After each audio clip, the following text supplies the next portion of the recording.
My name is Ronak Ailawadi, and today we'll be talking about the robotaxi industry. The robotaxi industry is one of the most interesting up-and-coming industries. The principle of it is that these are self-driving taxis that are replacing typical taxis and Uber and the overall ride-hailing market. Right now, there are 800,000 robotaxi trips a week in the world. However, out of the 6 or 7 companies that operate robotaxi services today, not a single one is profitable. The big advantage of robotaxis is that it eliminates the cost of human drivers, which for companies like Uber and taxi companies is the largest cost of a ride. However, this is slightly offset by the cost put for extra sensors and chips and software for the full self-driving. Regulation, on the other hand, is benefiting the industry and is becoming increasingly loose to allow these robotaxis.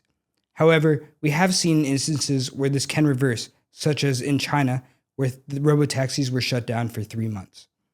Overall, these companies are trying to gain a share of the 30 to 60 billion ride-hailing market, which consists of Uber, taxis, and the like, and these companies are trying to gain a part of that. Eventually, the hope is that robotaxis and self-driving vehicles are the primary method of transportation, and this is the bet that these companies are willing to take on billions of losses for the future. In terms of the components that make up a robotaxi, we first have our LiDAR, which is a laser sensor, and it usually measures distance to objects that are closer by. The primary producers of this are Hesai, Innoviz, and Tesla also does not use LiDAR or radar. Radar uses radio waves to detect the speed and distance of objects far away. So LiDAR is more nearby objects and radar is farther away.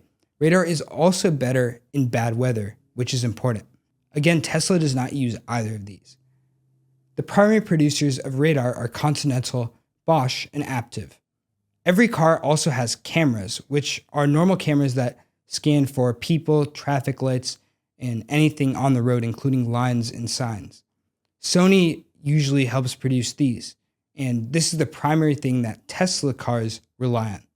The car chip, on the other hand, is also important and gets the data from all the sensors and makes the decisions of the car. NVIDIA produces this as well as Qualcomm and Mobileye, and Tesla and Waymo actually designed their own chips for these cars. And of course, every car needs to have the base of the car and the physical car. Some companies outsource this to companies like Jaguar and Lucid and Toyota, whereas Tesla and Zoox, which is Amazon's car, produce their own. In terms of the hardware and software, like we said, most companies buy the sensors and chips from outside suppliers, but Tesla only uses cameras and not radar or LiDAR. However, most competitors think that skipping LiDAR and radar like Tesla is doing is too risky since cameras do not work as well in worse weather. As such, Tesla cars are sacrificing a little bit of safety, and they're actually currently under investigation for poor performance in bad weather. In terms of software for all of these companies is relatively similar, and it's done by machine learning on actual driving data. And this machine learning improves as more data is fed to it. So as more miles are driven through these cars, the software will continue to improve. In addition, Tesla has a unique advantage in that because it's almost entirely based on cameras, it can drive on unmapped roads. Whereas Waymo and most other companies need to map out cities before they launch in those areas.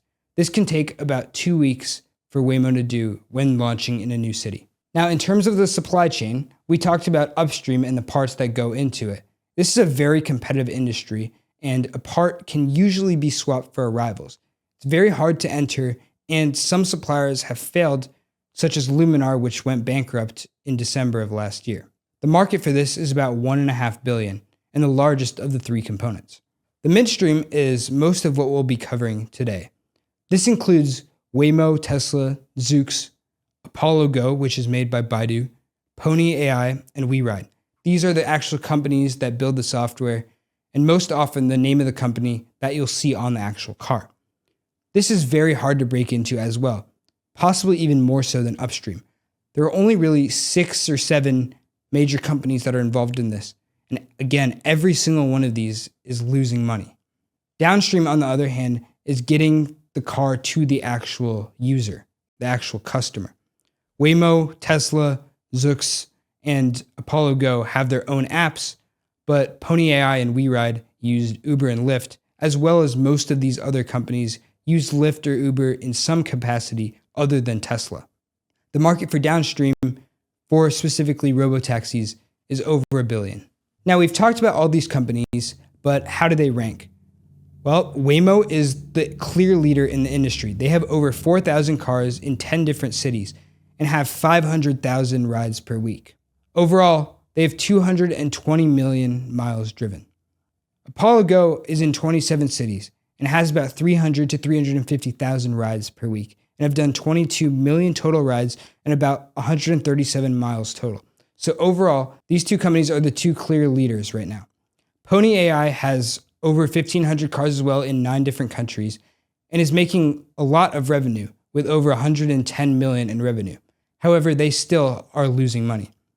WeRide as well has over 1,000 cars and span a much wider range of cities with 40 cities in 12 countries. Zoox by Amazon has 100 test cars in 2 US cities, so they're a bit smaller and up and coming. And Tesla, which seems to have the most hype, actually only has 20 cars in 2 states.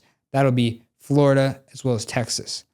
They only have 380,000 driverless miles compared to the hundreds of millions by Waymo. So looking more deeply into Waymo, they have 500,000 weekly rides and they're targeting 1 million by the end of the year. We can also see that their weekly paid rides over time are increasing. And like we mentioned before, they have over 220 miles driven fully driverless. Overall, they have 4,000 to 5,000 cars in 10 or 11 cities. Apollo Go has 137 million miles driven, but they have also seen issues with some of these cars. For example, in March, over 100 Apollo Go cars just shut down in the middle of the road and stopped working. This caused robotaxi permits to be paused for over 3 months in China.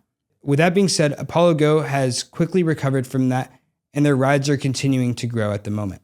Pony AI, on the other hand, is in the most countries, including the first robotaxi in Dubai, as well as Europe. They're also making immense amounts of revenue at the moment, up over 395% year over year. Furthermore, WeRide has over 1,000 robotaxis in China alone, and 300 more outside of China across the other 11 countries that it operates in. We can see that their revenue declined a little bit at the end of last year, but increased at the end of the year. They haven't published any financials since then, but it's expected to have grown since then.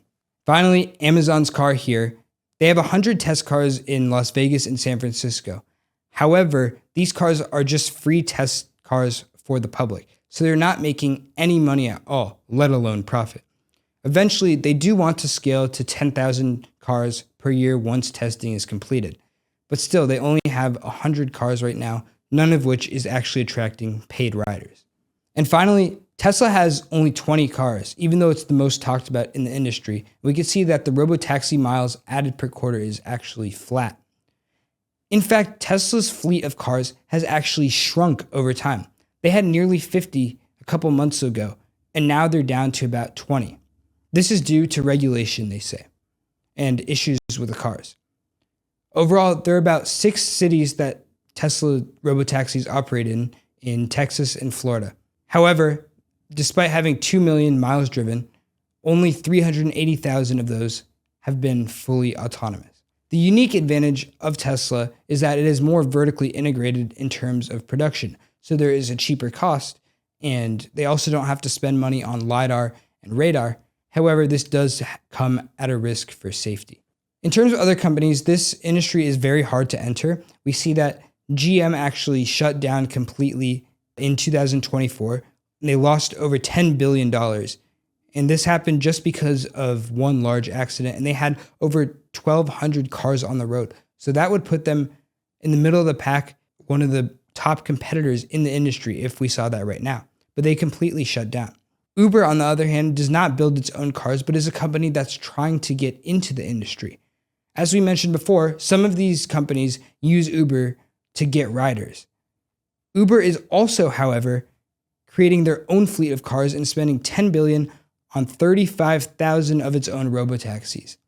Uber is not building the robotaxis, but they are buying it so they can operate their own fleet. And finally, Mobileye, which we mentioned before as a chip maker for these cars. And again, the chips are what turn the data from the sensors into actual driving decisions.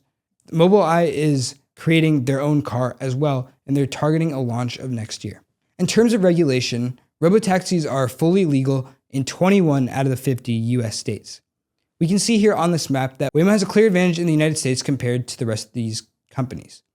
In addition, it's completely banned in New York at the moment, as well as Kentucky. So that's something to monitor. We anticipate that there will be high usage in New York if it is eventually allowed. So in summary, the risk is that not a single company here is even close to profitable yet. As we saw in China with the 3-month pause, regulation can change fast. However, at the moment, regulation is becoming more loose. Very few companies are successful in the industry, and that is because it requires lots of upfront expenses for development. So large companies like Tesla and Waymo, which is owned by Alphabet, are better positioned. But even then, we've seen Tesla struggle to gain footing in the industry with Tesla and GM. A possible lower risk investment at the time could be upstream suppliers. If the robotaxi industry, no matter who the top companies are, continues to expand, these suppliers will continue to make money. This includes NVIDIA, Qualcomm, Mobileye, and others. Furthermore, as to the question of whether robotaxis will eventually replace human driving, it's hard to say and experts are divided, but it's unlikely, at least in the near future. If it happens at all, it's expected to be at a minimum of 10 to 15 years per now. However, experts in the industry do expect that robotaxis could be the primary form of ride-hailing and taxi services within the next 5 years or so. Thank you for watching.